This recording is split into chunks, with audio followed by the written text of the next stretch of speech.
Hi there, welcome to Unscripted with me, Grace. As always, it's a pleasure to have you here with us.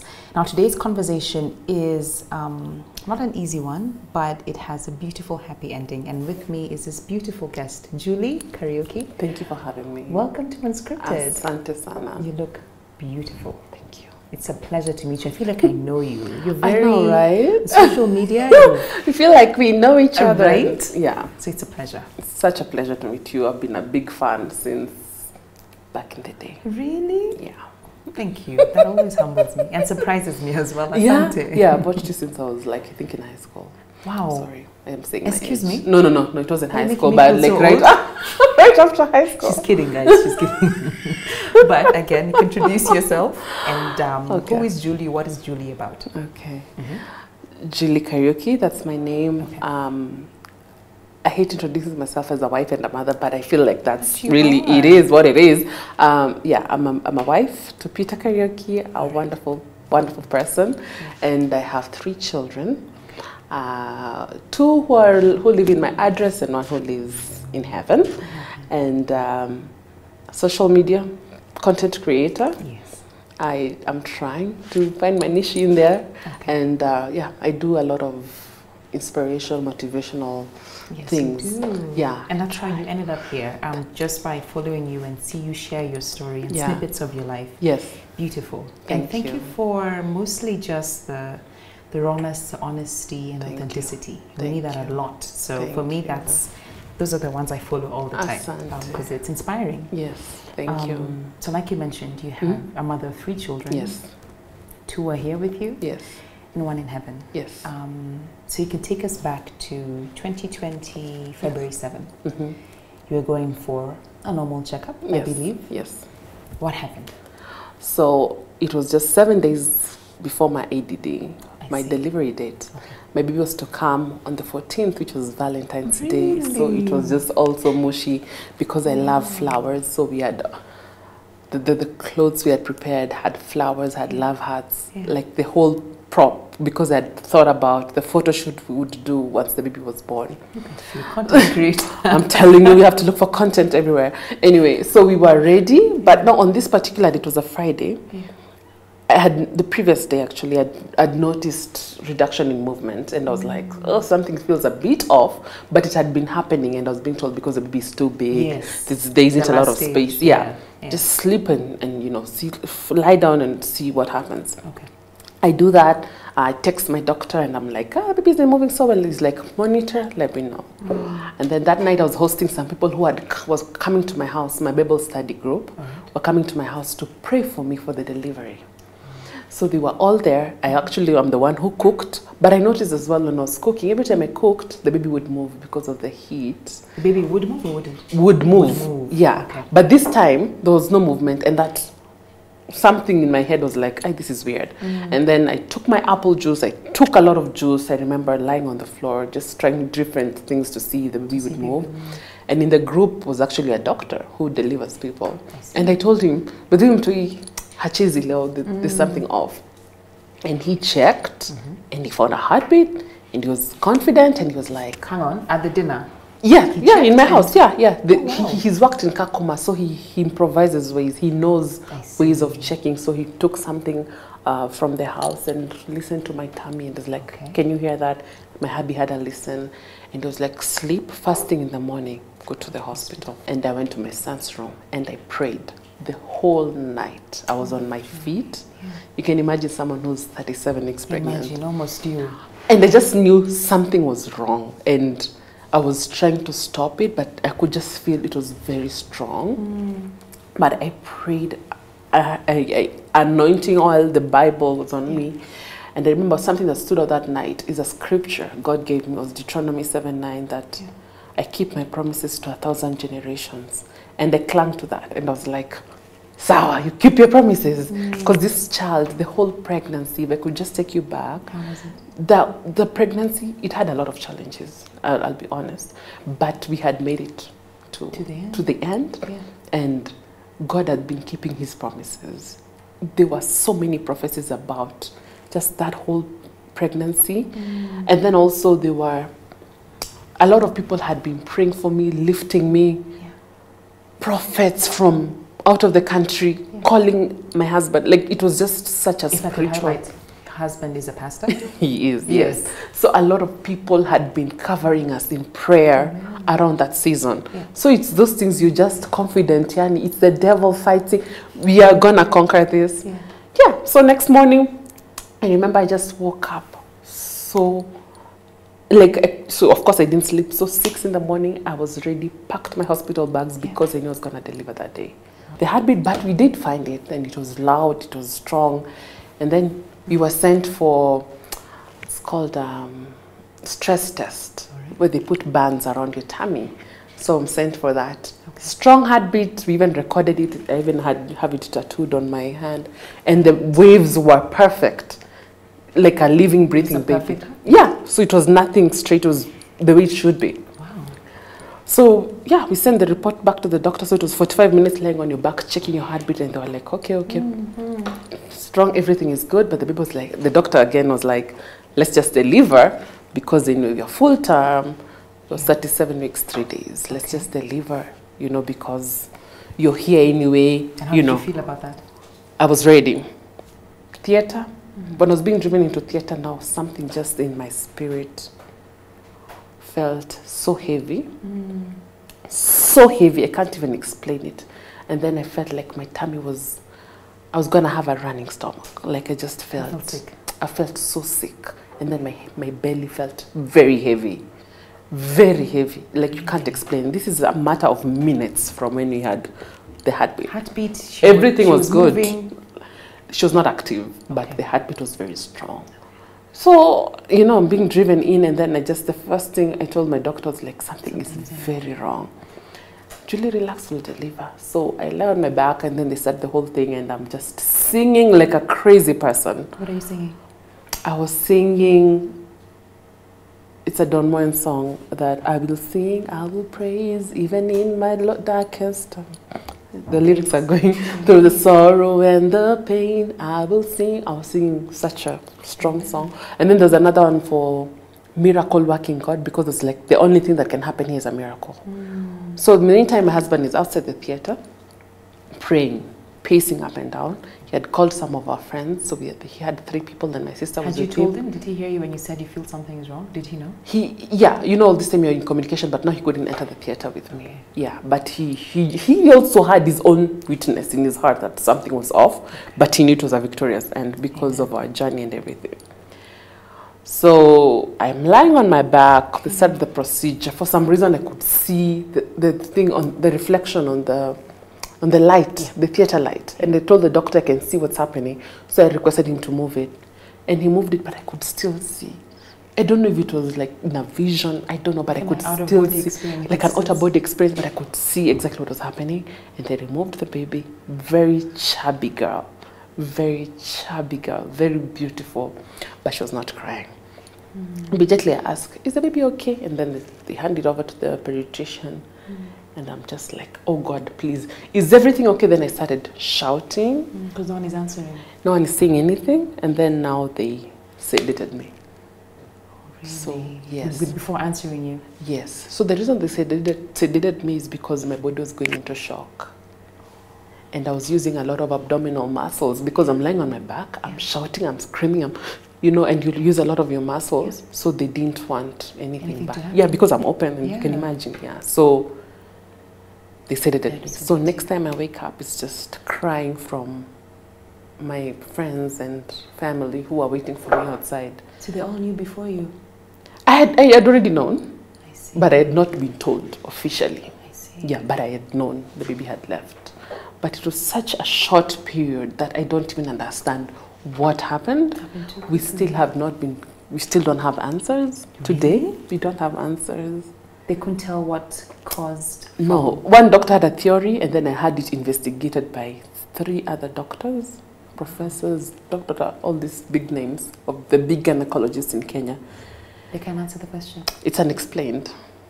It was unexplained, and that's the worst thing you can be told as a person, as a mother, because you're like, I need an answer. Exactly. For me to have peace and to just relax. It was unexplained. You just that was mentioned it. For you to have peace. So how did you How did you come to terms with it if you don't have that answer? I don't know. I think God has just been holding us and, you know, just trying to understand things in a more spiritual way than just physical. That was her journey. And really, when I think about it, I have 3 children, I've said. Yeah. For my first one, I'd seen the face and I knew it was going to be a boy before I even conceived. For my little girl, I'd never seen her face. Even in my prayer time, I'd not seen how she would look like. So there was so much hidden about her life. The name we were discussing on our way to hospital that morning. We were not agreeing on the name of. We eventually even gave her 4 names. The others have 3. Like we were just like, you know, there was so much hidden about the life. I could not see myself with her as a toddler. I don't know. I don't even know how to explain it. So God in his own way has made us know that that was her life. Her life was conception, 37 weeks, and that was it. Yeah, she was not robbed from us. It was just her purpose. It was just her journey. But let me tell you, the devastation that followed that was beyond compare. So when you're sedated, you've taken drugs. Yeah. So you're not yourself. Yeah. So even my friends were telling me, I was so like, hi, thank you for coming. I was like that. And then now it's the next day that everything just hit me now. That our baby is actually gone completely. Yeah. Let's take a short break. We'll be right back, so stay right there. Welcome back. Thank you for staying with us. Julie, before the break, you've taken us through an experience that it feels like I'm reading a book. I can't imagine what that was like. Yeah.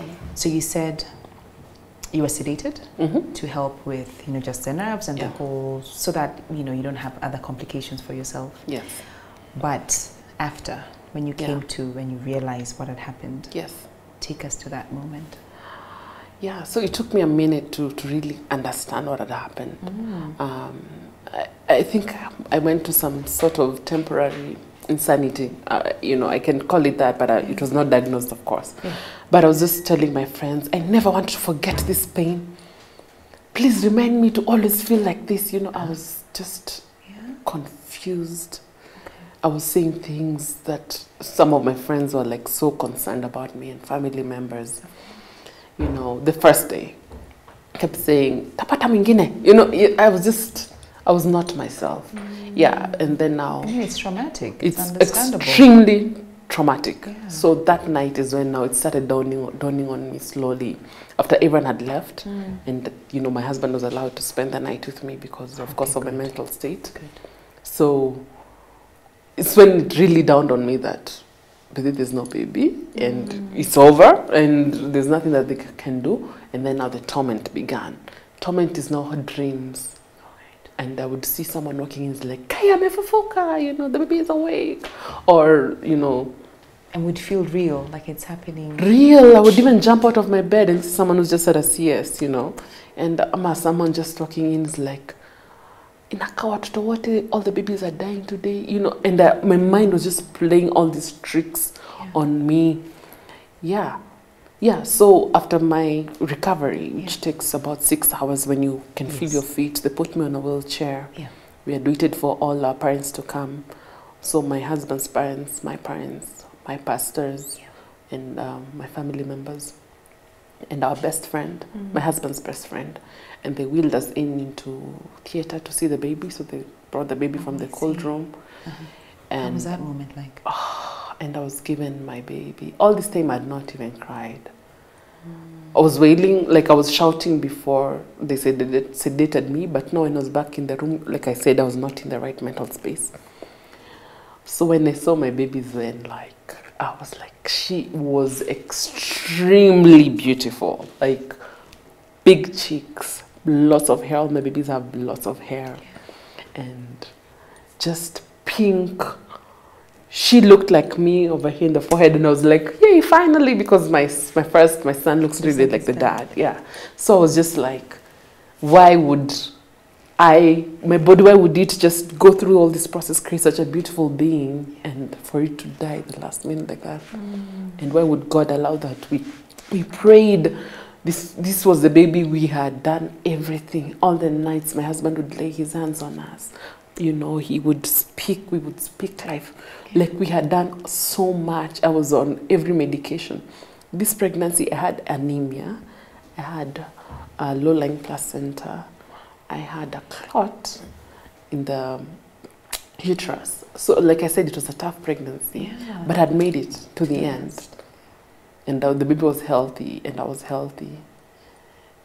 But now last minute, the doctor says there's nothing. The baby didn't make it. There's nothing else they could do. It wasn't making sense to me. And I held my baby for, I must say, a maximum of 2 minutes.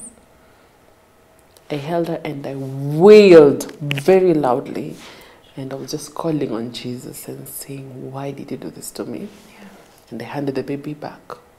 2 minutes. And that was it. I never got to hold her again. And I just felt like it was the most, you know, I can't even explain, because when I held her, I looked at her everywhere. Her eyes, the back of her knees, her toes. And it's like my mind, to do all that. Yes, my mind was taking pictures. Because literally, I still remember the way they fold in her hands. I can't explain that, but I just looked at her in a way that my mind just took pictures, clicks. Looked at her ears, they were like mine, you know, and just everything, the dad, the sister, the brother, this, the brother, that.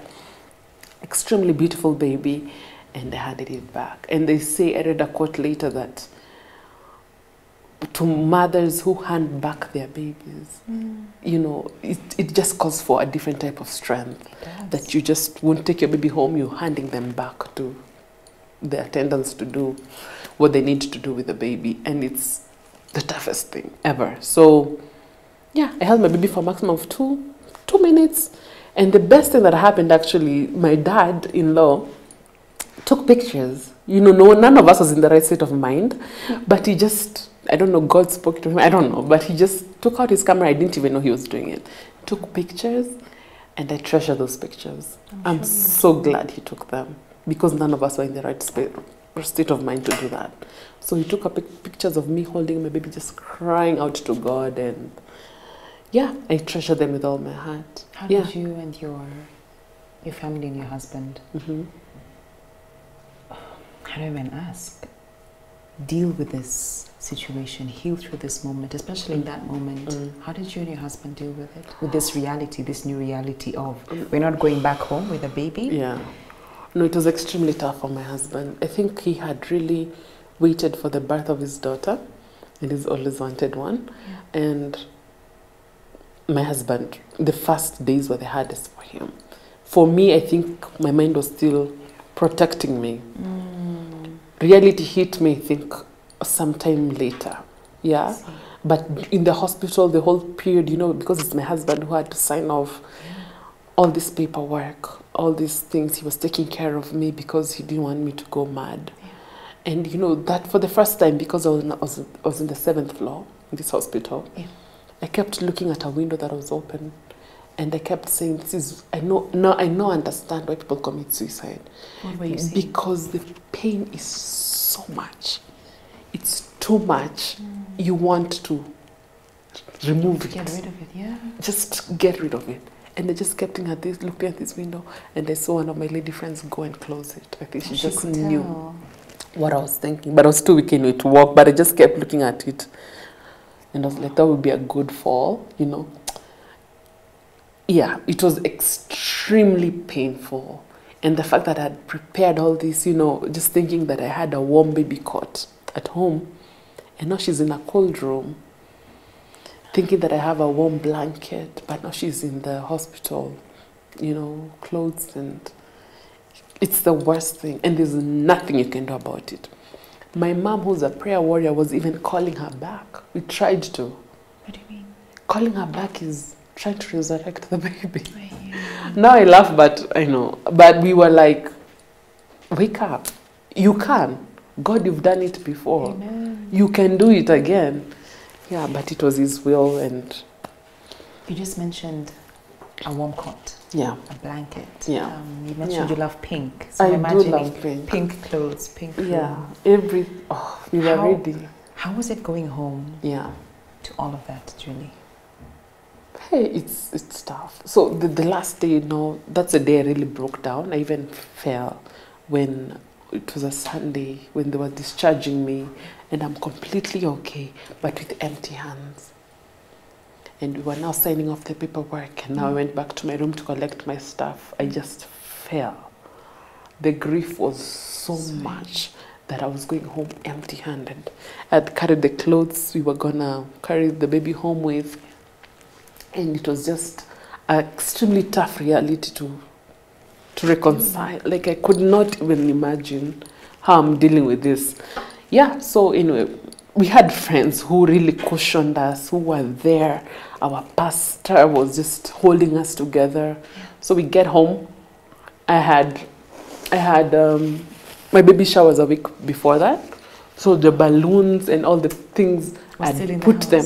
Yeah, but thank God someone took them down. Okay. Yeah, but I could remember there was a lot of paraphernalia. So I got home. So, okay, we had a service in the hospital, so my son came in. Oh, he came? Yeah, he was allowed in, and, we hugged, and I was just like, you're such a miracle, you have no idea that you're here. Anyway, so we get home and just, dealing with everything. There was a nursery ready. Imagine. There were a lot of clothes, very cute clothes. Very cute clothes. My daughter had 10 pairs of shoes before she was born. 10 pairs of shoes. She had 10 pairs of shoes.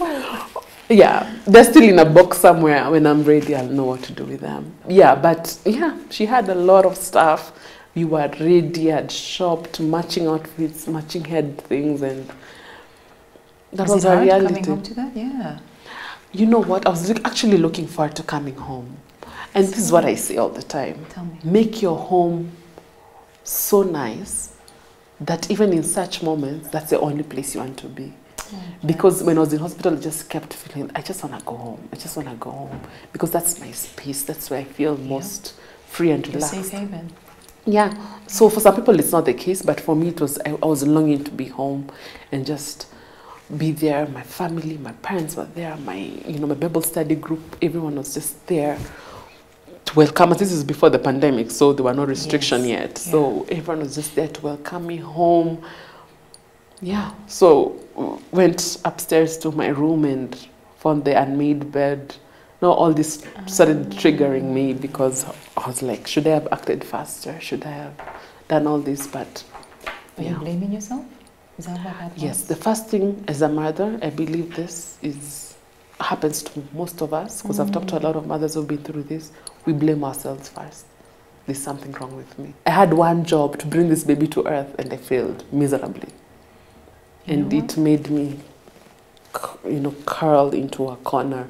But thank God I was able to get out of that. Yeah, so I was blaming myself very much. And we're happy you're in a better place now. So stay right there. We'll be right back. Welcome back. Thank you for staying with us. And special thanks to Radisson Blu for hosting us as always. This is perfect environment. Julie, that's not an easy conversation. Yeah. Before the break, now you're back home and ready for a baby. Yeah. And you mentioned your son, how he also came to hospital for the service. Yeah. But how was it breaking the news to Big Brother that small sis isn't coming? Yeah. How did you maneuver, have that conversation? So the thing is, with babies, God has a way of just working with them and telling them things that sometimes we can't even explain. Yeah. So he came to hospital and I gave him such a big hug and was wailing and just looking at him as a miracle he is. Yeah. And I could just see from his eyes, he knew mommy was not okay and not everything was not, he knew something was wrong. Yeah. Just by looking at him. But we didn't tell him. Now when he got home is when I said, baby sister is in heaven. No, she said, Jesus, yes, okay, and continued with his life. But, we had been preparing him because we were even spelling the word gentle. We even had a song for, you have to be gentle on the baby because, boys can be all over the place. And we had prepared him so much for that role, big brother role. But in his own way, God spoke to him in his own way, and he knew. And his one purpose from that time was to make sure mommy was okay. And he would... How would he do that? So every time I was about to start crying, I wear glasses. So I would remove my glasses, put them on the coffee table. And he knew. And he would just know that's the cue, mommy's about to cry. You bring my glasses, mommy wear them. Poof, put them on my face and take the tissue from my hands. And he said, mommy, no crying. I'm here. I'm here. And that changed my perspective because I was so focused on this one who was gone that sometimes I had even forgotten that this one is here. That's powerful. And he's a miracle in himself, you know. And it started changing my perspective. And that became such a big thing in our healing journey, perspective. Yeah. For my husband, what really helped him was he kept saying, this baby could be in my loving arms as a father, but she's in the loving arms of a father in heaven. So perspective played a very big role in our healing journey. Okay. That it's not all lost. This one is here. They didn't take away my uterus. It's still there. You know, there are people who lose babies and the uteruses are removed. Yeah. Or they even lose their lives as the mothers. I have 3 siblings. Yeah. Two are out of the country and one is here. So the one who's here, of course, she did everything. But the others who could not make it, in their own way as well, were very present, regardless of being abroad. Yeah. They ensured certain things were done. As in, they were just, you could feel their presence even if they were away. So God. just the support system is what really held us, and they made the days go faster. We were discharged on a Sunday. Tuesday we started therapy. Immediately? I did not do that. So this is what I felt. Immediately, so Sunday, someone who had visited me had mentioned of a good therapist who deals with grief, and she deals a lot with people in the public eye. Okay, we are not that public, but like in that regard, like now a pastor, or in my sense, someone who's on social media. So she recommended this lady. She's in abroad. She's in the US. Sorry. I see. So we contacted her, and she was like, "Let's start right away." And we started our journey, and it was the best thing we did for ourselves. Yeah. And the one thing we were very sure we were gonna do, we were going to grieve together. After losing a child, 75% of marriages end. Fall apart. Yes. So you have to grieve together so that no one takes their own route.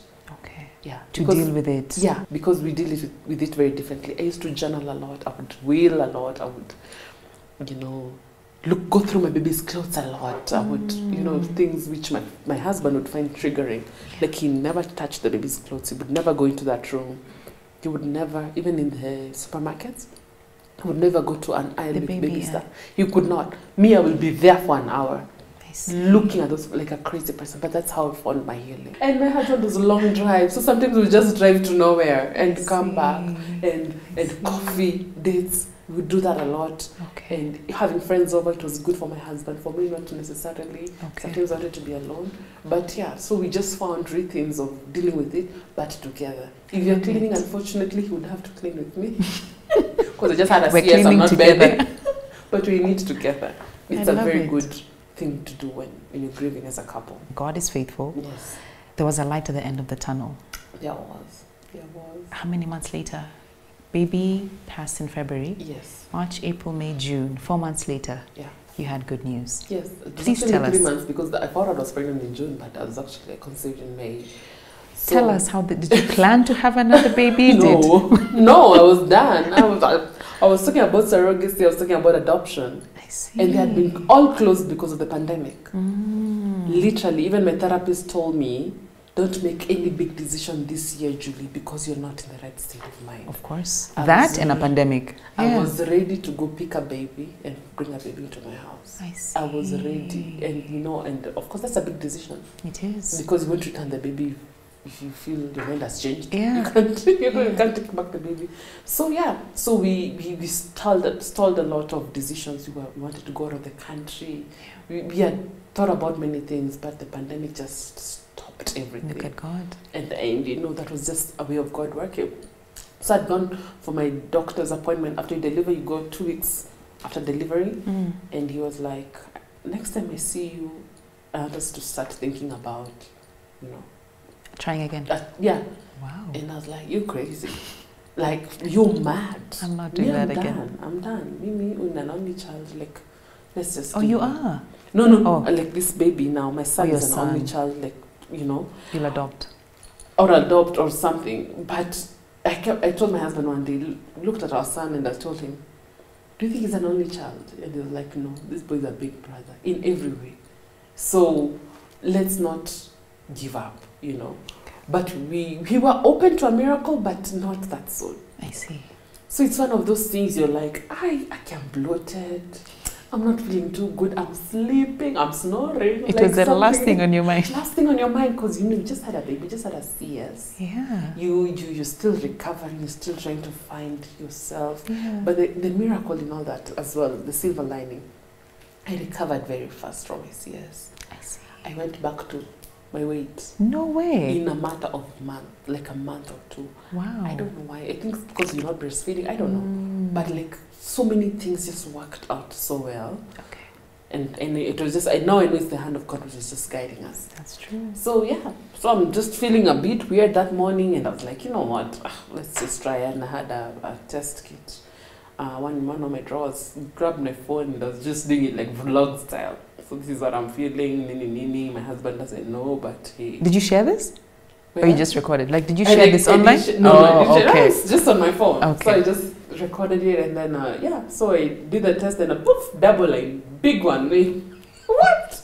There was no doubt, nothing there was faint, no doubt. it Some was of them clear. are faint. Actually, my daughter's was very faint. This one was like, wait, Niko Hapa, you know. So I waited for Habi to come back from work. How did you feel in that moment when you saw the double line, Like, my Julie? heart was beating so bad. But then again, I was like, this is now the miracle working God now. This is, because this is nothing. Like I've told you before, like we are those people who take a while before we conceive. We give ourselves 2 years. I see. Before conceiving. So this is 3 months. Imagine. Yes. Trauma. And boom. Like my mind was not even in the right place, and it happened. Yeah, so of course we just hold our hands together, we pray, we cover this baby, and we go to the doctor to confirm this.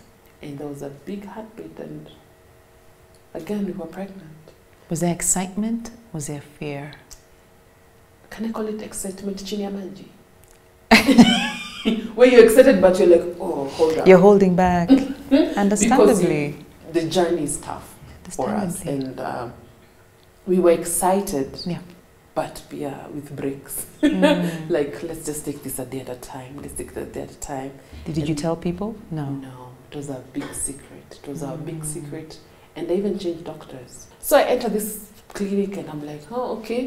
And then I asked the receptionist, what is he specialized in? And then she's like, he specializes in, I forget the name, but he focuses on the fetus and high-risk pregnancies. I was like, are you serious? Yeah, and that's it. That was it? Yeah. So we started seeing this doctor, and he has been a lifesaver. He listens to me. And you know, you want a doctor who listens. Oh, yeah, I know that. And who doesn't look at you as a drama queen. Yeah. He actually listens. Listens for everything you're saying, even if you're not making sense. I understand. Because that journey, tulimsumbwa. How was the pregnancy? It was very smooth. It was it was a completely different pregnancy out of all of them. However, my mental space was not right. It was not okay. I was fearful. I had anxiety attacks. I could not be alone in a room. I would feel something was going to happen to me, to my son. Yeah, so I was not in the right space of mind. So what did you do to deal? How did you sail through the 9 months? Wow, it was tough. It was just a day at a time. Had to be intentional. It was just, I used to do affirmations daily. And there's a time I stopped even affirming myself because I could not even believe what I was saying. And I had my husband record him saying them, and I would just place them on my tummy. I see. So that was what I used to do. I could not read my Bible. I could not pray because I was very angry at God. You were angry, yeah. And I could not say, this same God I prayed to, my daughter not to die, I'm praying for him again too. I was just in a very weird space. So You were scared for your heart to feel completely again. Yes, yes. And it was a tough pregnancy in this regard as well. We could not even shop. I couldn't shop. Because the pandemic, or it was just difficult to... It was just difficult. I could not prepare. I could not let myself get excited. I understand. Even diapers. We did all these things after the baby came. So after baby came and you held him in your arms, how was that moment, Julie, when you realized? Magical. It was just extremely magical. So of course I didn't make it 37 weeks because again my doctor was very concerned about my mental, like how I was dealing with. Okay. Because towards the end, fear came now with everything. Vengeance. Vengeance. Like I could feel the baby not moving and the baby is moving. We were in hospital you were panicking every day, just checking the baby. And you know, he was like, this is not even healthy for the baby because it's an ultrasound after ultrasound after ultrasound. And my blood pressure was starting to shoot, you know, because of the anxiety. Yeah. So we decided to deliver the baby quite early. Okay. It wasn't very early. We prepared everything and New Year's morning, Friday morning, beautiful baby was day. here. Baby was here. I had a full face of makeup like I am looking today. I was ready. So I held my baby. How was that? Beautiful baby. Healthy baby. Miracle. Congratulations. Thank you. Your 2021 blessing. I sit here as one, but I stand for 10,000 of women. 10,000 of women. You know, all these women who've been through this and... Perfect. You've even gone before me. I was going to ask you, what would you tell a woman who's been in a similar situation? So go ahead. Yeah, I would just say, it's not your fault. You are strong, you are capable. There's nothing too hard for God. Amen. Regardless of what they've said, there's nothing too hard for God. And you will laugh again. I'm laughing today. It's God. Amen. God bless you for, in your own space where you're still healing, you're reaching out to help others. Thank you. That is what you call grace and strength and beauty to me. So thank you for sharing your story. God bless you and your beautiful growing family. Thank you. Look at God. Just look at God. When we say look at God, this is one of those stories where you say that. And like Julie said, if it happened for her, it can happen for you too. So don't give up. Stay encouraged. Thank you for watching. And until next week, goodbye and God bless.